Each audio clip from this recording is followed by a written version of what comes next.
Hi, welcome to the Family Collective. I'm Jake Arnold, and today we're sitting down with expert Diane Arnold to talk through some attachment styles and some other issues that may come up. And hopefully we're following up on some of the questions that you as a community have and that we can get our local expert here to answer. And I didn't pay him to say that I was an expert. One of the things that I have worked on in my career as a therapist is this topic of attachment. For sure. And spent many years, on degrees and what we call them in the profession letters. Yes. On this topic. And the reason I have is because this matters so much to how people will relate together, understand each other, and actually feel safe in relationships. Right. So I love that. So then let's dive into some practical examples. You've taken your attachment quiz and you come out as either fearful, avoidant, disorganized, right. And you said yourself, now what do I do with this score? Like, am I insecure forever? Is this who I'm going to be forever? And that's a really good question. And I think the real short answer to that is, what do you want? Because without any input, without any changes, it's hard to say. Maybe that will be, that you will probably always have a hitch in that area of your life. But one of the really cool things about that is taking the quiz is understanding that is maybe where you do get hooked, maybe where you do get stuck in parts of your life. Most people, though, are probably going to answer that question saying, no, I'd rather see myself differently. Right. I'd rather do something differently. And I think the easiest way to talk about changing your attachment style is because of who you're in relationship to. Remember, early on, we talked about this. Attachment styles are, kind of set in us very early on. So because it's relationship related, mm-hmm. Who you're in relationship to now is really going to matter in your life.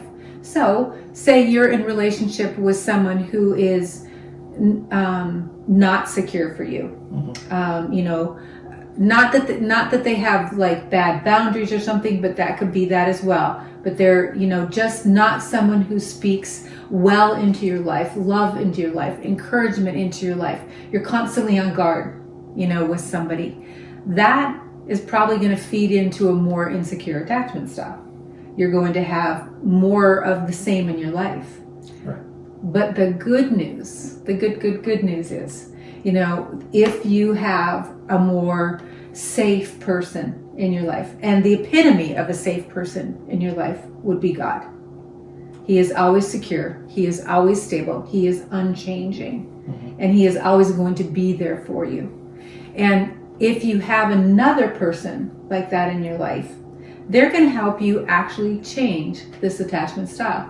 It's going to actually push you more toward a more secure base of looking at things yourself.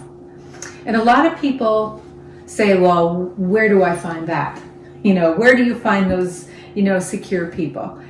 I mean, there are lots of places that you can look, like community groups or, Bible study groups, or I would say, like neighborhood functions. There are places that you can look for community that you can actually slowly maybe let someone into your life to find out, is this person going to be a great, safe fit for me? Because as they're more connected to you, as you have a better relationship with them, you have this chance of changing your attachment style to be more secure in your own life. I would say the biggest thing about that is don't quit. Yeah. Because many people will get out, have an insecure relationship, get out and find another one and say, nah, I'm done. Yeah. Right? There are people out there for you. And I would just encourage you to keep trying in different groups, in different situations, and even maybe risk with somebody and say, this is what I'm trying to do. I'm trying to establish a more secure relationship, a safe relationship. And I just would love to walk that with you a little bit. Does that answer your question? Yeah, that's great. That's awesome. So let's say I take the attachment style test. Yeah. I learn my attachment style, my partner learns theirs. We get into these communication struggles where it seems like we have the same fights over and over and over again. Right. Someone gets angry, we both have a huge verbal fight, and then we separate, and nobody talks to each other for days. Like, what do we do? Right. That doesn't happen to you, right? No. Illusion to perfection. Exactly. Gotta keep that going. That happens to everybody. Yeah. It seems like what you kind of described are two really, really common reactions to miscommunication with a couple. And part of what I would pull out, was an excellent question, whoever sent that in. What I would pull out of that is your reaction in that fight. The two things that you talked about were anger and pulling away. Mm-hmm. And when we're talking these different attachment styles, those are two things that two very opposite attachment styles do when they fight. One of them is very common, and if you tested in this, a more anxious, or we call them pursuers, that attachment style is going to actually pull when they feel disconnected. So their need to be closer to you will cause them to get frustrated and angry if they can't find you in this relationship, right? And then I've got that very opposite attachment style, which, by the way, hopefully we'll get to this in another question. Those two people in a couple are absolutely going to find each other. But that more opposite attachment style is probably a little quieter, and on your test that would have been a more avoidant or dismissive test score, and that person commonly is going to get very kind of quiet, introspective when they're looking to resolve or understand, at the very least, what just happened in this fight, right? And so the difference is something we call primary and secondary emotions. And that's what that person was asking. Yeah. Is, what is it that I'm willing to show you when we're fighting that's safe? Or what is it that's going on underneath that I may not even understand myself, or I'm definitely not willing to show you? Because I'm not going to be vulnerable with you right now. You're not safe. We're in a fight. We're not getting along. So why would I pull out my weakest stuff and show you, right? So for most people, that secondary emotion is the anger that we were talking about. Right. Even the person who shuts down, when you said that goes away for days, they're mad. Sure. They're just not talking.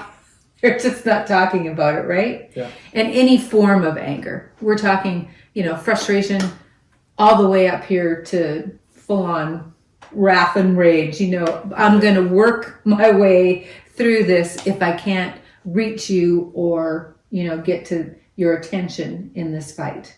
And so for that, in answer kind of to that question, for that more anxious attachment, that's going to be the person who's trying to reach you by kind of poking at you and getting your attention. And if they can't get it in a, hey, Jake, I need to talk to you about something, calm, collective voice, they're going to probably start getting frustrated and angry, especially if that other person is not there or available for them. Right. And their emotion under that usually is a little more fear-based. Fear that they're not connected, that they're feeling a little rejected.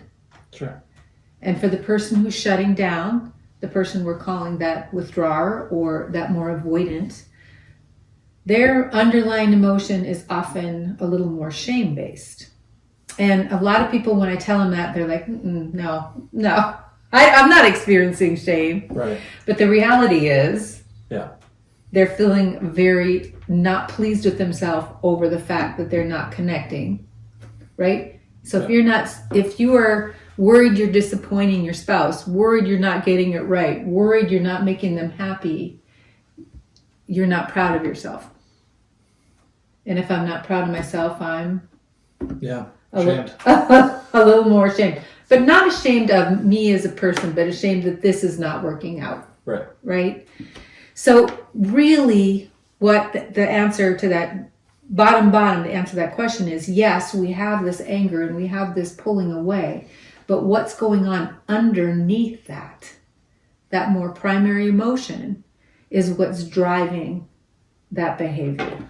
So then let me ask you a follow-up question on that. So how do you take that model that you just explained, translate it to practicality when, my spouse and I are in the middle of a fight? Like, how do we communicate better? How do you, now that you know that about yourselves, how do you do? So, good question. For a lot of people that may not be in the middle of that fight. Yeah. Right. So one of the things that I do actually have to, as a counselor, as a therapist, there's a part of your brain, midbrain, amygdala, that gets triggered in a fight. And for 30 minutes, that probably needs to calm down. Time out, an adult time out. And you call it, we might call it road rage. Yeah. Right? Seeing red. You've seeing red. And literally that needs to kind of slow down for a minute. But in answer to your question, how do you resolve it is by understanding what we just talked about. What is it that I really am wanting from my spouse in that moment? Right? So we're in the middle of this fight. I know that I'm behaving this way. I know that they're behaving this way. And the normal response to that is going to be anger, withdrawal, right? Sure. But not many of us are stopping and going, what caused me to be angry or withdraw? Yeah. Right? That's that primary emotion. So say that I could actually spend enough time on that and realize one of the things that bothered me was I couldn't reach you. I called you. Yeah. Is this ever happened? I'm sure. And I couldn't reach you. Yeah. And what happened inside of me in that moment? Inside of me in that moment, I got fearful of, maybe he doesn't want to talk to me.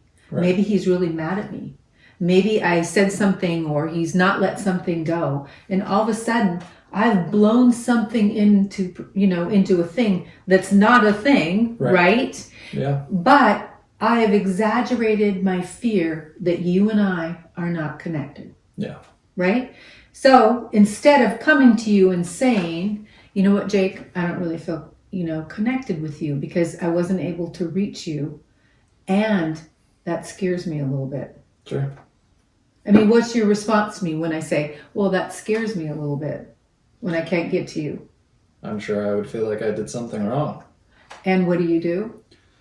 I would probably walk away from the conversation. Right? Yeah. So, right? So what do I want to be able to tell you about what's going on with me? I mean, you want to point out the actual issue that's at hand and have a partner help you work through it instead of an adversary. I need your help. Right. Because I realized that I got very fearful. Yeah. When I couldn't get in touch with you, or I started making up things in my mind, and I need your help at those moments. Right. Can we work this out? Yeah. Right? I've come to you with what happened to me rather than tell you that you need to be at your phone on every beck and call. Right. Right?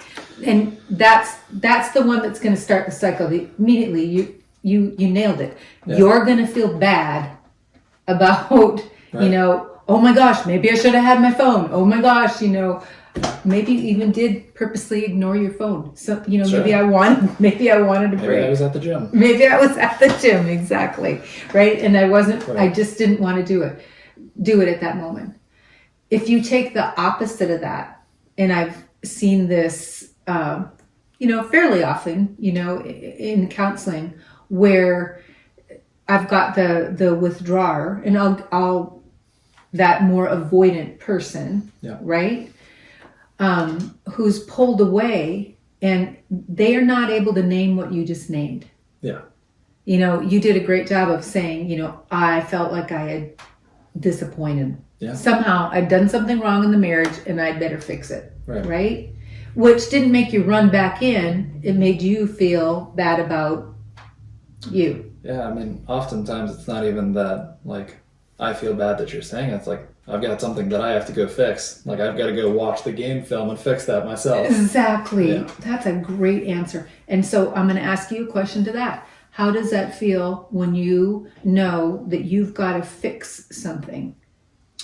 Well, inherently, it feels like there's something wrong with you as a person, not something that you did wrong. Right. Yeah. That's right. And I'm going to push it one step even further. That's probably a little lonely. Yeah, absolutely. Right? Yeah. I am feeling very isolated, alone, not connected to you either, because I feel responsible for making you happy over here. Right. Right? So very often when I can get that more avoidant, that withdrawer, to walk into that emotion of understanding this felt isolated, alone, and bad about me when I couldn't connect with you. Right? When I needed to work on that their spouse is like, what? What in the world? I thought it was you just didn't answer the phone. Right. Right? But that's the perfect example. We've gotten to the underlying motion under there of what happened to you. Right. Right? So in big answer to your question, you know, is we've got to find those two things and connect there. Yeah. Right? Definitely. Rather than up the top where we have, you know, this anger, this withdrawing, this blaming, this criticizing, Sure. you know, defensive, you know, all of the things that can go into a pretty bad fight. Yeah. Does that make sense? Yeah, it definitely makes sense. And we definitely appreciate having Diane here today with us, being able to answer some of these questions. As always, we appreciate your time, and we hope to see everyone here again later down the road. So thank you all. Thank you.